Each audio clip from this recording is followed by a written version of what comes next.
ಕನ್ನಡ ನಾಡು, ಇದು ಕನ್ನಡಿಗರ ನಾಡಿಮಿಡಿತ. ಸೇರಿಕೊಂಡು ಮಾಡಿದ್ದೇವೆ. ಯಾಕಂದ್ರೆ ಇತ್ತೀಚೆಗೆ ಮುಖ್ಯಮಂತ್ರಿಗಳಿಗೆ ಭಯ ಪ್ರಾರಂಭ ಆಗಿದೆ. ಯಾಕಂದ್ರೆ ಮುಖ್ಯಮಂತ್ರಿಗಳು ಪದಗ್ರಹಣವನ್ನು ಮಾಡಿರುವಂತದ್ದು ಮೇ 2ನೇ ತಾರೀಕಿಗೆ 2023ರಲ್ಲಿ ಅವರು ಈ ರಾಜ್ಯದ ಮುಖ್ಯಮಂತ್ರಿಗಳಾದರು. ಅವರು ಇತ್ತೀಚೆಗೆ ಸಮಯ ಬಹಳ ಹತ್ರ ಬರ್ತಾ ಇದೆ. ಇನ್ನು ಬಾಕಿ ಉಳಿದಿರುವಂತಹ ದಿನಗಳೆಷ್ಟು? 227 ದಿನಗಳ ಕಾಲ ಅವರು ಇನ್ನ ಬಾಕಿ ಉಳಿದಿದೆ. 227 ದಿನಗಳ ನಂತರ ಈ ರಾಜ್ಯದ ಮುಖ್ಯಮಂತ್ರಿಗಳಂತ ಸನ್ಮಾನ್ಯ ಸಿದ್ದರಾಮಯ್ಯನವರು ರಾಜೀನಾಮೆಯನ್ನು ಕೊಡಬೇಕಾಗಿದೆ. ಸಿದ್ದರಾಮಯ್ಯನಿಗೆ ಚಿಂತೆ ನವೆಂಬರ್ 20 ತನಕ ಅವ್ರ ಅಗ್ರಿಮೆಂಟ್ ಇರೋ ಕಾರಣ ಅದು ಪ್ರಕಾರ 2.5 ವರ್ಷಗಳು ಮುಗಿದೋಗುತ್ತೆ.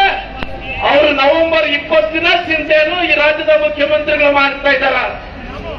ಡಿ.ಕೆ. ಶಿವಕುಮಾರ್ ಅವ್ರಿಗೇನು ಚಿಂತೆ? ಅವ್ರಿಗೆ ಮುಖ್ಯಮಂತ್ರಿಗಳು ಆಗಬೇಕಂದ್ರೆ ಕುರ್ಚಿಯ ಚಿಂತೆ ಹೊತ್ಕೊಂಡಿದೆ. ಅದೇ ರೀತಿ ಮಲ್ಲಿಕಾರ್ಜುನ್ ಖರ್ಗೆ ಅವ್ರಿಗೇನು ಚಿಂತೆ ಹೊಂದಿದೆ? ಅವರು ಸಣ್ಣ ಖರ್ಗೆ ಅವ್ರನ್ನ ಡಿಸಿಎಂ ಮಾಡಬೇಕಂತೇಳಿ ದೊಡ್ಡ ಖರ್ಗೆ ಅವರ ಚಿಂತನೆಯನ್ನು ಮಾಡ್ತಾ ಇದ್ದಾರೆ. ಪರಮೇಶ್ವರ್ ಅವ್ರಿಗೇನು ಚಿಂತೆ? ಈ ರಾಜ್ಯದ ಪುನಃ ಮುಖ್ಯಮಂತ್ರಿಗಳಾಗಬೇಕಂತೇಳಿ ಚಿಂತನೆಯನ್ನು ಮಾಡ್ತಾ ಇದ್ದಾರೆ. ಸತೀಶ್ ಜಾರಕಿಹೊಳಿ ಅವರಿಗೆ, ಡಿ.ಕೆ. ಶಿವಕುಮಾರ್ ಅವ್ರಿಗೇನು ಚಿಂತೆ? ಕೆಪಿಸಿಸಿ ಅಧ್ಯಕ್ಷರಾಗಬೇಕಂತೇಳಿ ಚಿಂತೆ. ಅದೇ ರೀತಿಯಲ್ಲಿ ನಮ್ಮ ರಾಜಣ್ಣ ಅವ್ರಿಗೇನು ಚಿಂತೆ? ಸದನದಲ್ಲಿ ಒಂದು ಹನಿ ಟ್ರಾಪ್ ಆಗಿದೆ ಅಂತೇಳಿ ಚಿಂತೆಯಲ್ಲಿ ಇವತ್ತು ಕಾಂಗ್ರೆಸ್ಸಿನ ಶಾಸಕರದ ಚಿಂತೆ ಏನು? ನಮ್ಮ ಕ್ಷೇತ್ರಕ್ಕೆ ಯಾವುದೇ ಅನುದಾನ ಬರ್ತಾ ಇಲ್ಲ ಅನ್ನೋ ಚಿಂತೆ ಇದೆ. ಜನರಿಗೆ ಏನು ಚಿಂತೆ ಆಗ್ತಿದ್ದಾಗ ಇವತ್ತು ಬೆಲೆ ಏರಿಕೆ ಚಿಂತೆ ಆಗಿದೆ.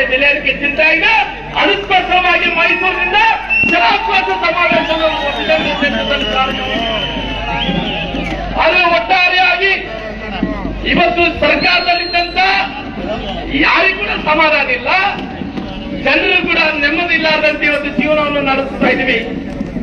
ಬಹುಶಃ ನಾನು ಈ ರಾಜ್ಯದ ಮುಖ್ಯಮಂತ್ರಿಗಳಿಗೆ ಇಡೀ ದೇಶದಲ್ಲಿ ನೋಡ್ತಾ ಇದ್ರಿಗಿನ ಈ ರಾಜ್ಯದ ಮುಖ್ಯಮಂತ್ರಿಗಳಂತ ಸನ್ಮಾನ್ಯ ಸಿದ್ದರಾಮಯ್ಯನವರು ಬೆಲೆ ಏರಿಕೆಯನ್ನು ಜಾಸ್ತಿ ಮಾಡಿ ಹಾಲಿಂದ ಆಲ್ಕೋಹಾಲ್ ತನಕ ಎಲ್ಲ ದಿನನಿತ್ಯ ವಸ್ತುಗಳು ಎಲ್ಲವನ್ನು ಕೂಡ ಜಾಸ್ತಿ ಮಾಡಿ ಇದು ಬಿಟ್ಟಿಲ್ಲಪ್ಪ ಅಂದಂತೆ ಬಹುಶಃ ಮುಂದಿನ ದಿನಗಳಲ್ಲಿ ಈ ರಾಜ್ಯದ ಮುಖ್ಯಮಂತ್ರಿಗಳಂತ ಸನ್ಮಾನ್ಯ ಸಿದ್ದರಾಮಯ್ಯನವರು ಗಿನ್ನಿಸ್ ದಾಖಲೆಯನ್ನು ಬರೆಯುವಂತ ಕೆಲಸ ಮಾಡ್ತಾರೆ.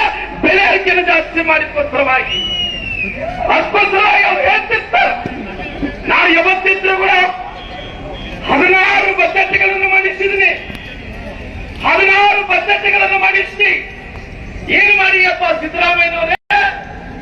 ಇವತ್ತು ತಾವೆಲ್ಲರೂ ಕೂಡ ಈ ರಾಜ್ಯದಲ್ಲಿ 4 ಲಕ್ಷ ಬಜೆಟ್ ಅನ್ನು ಮಂಡಿಸಿದ್ರಿ.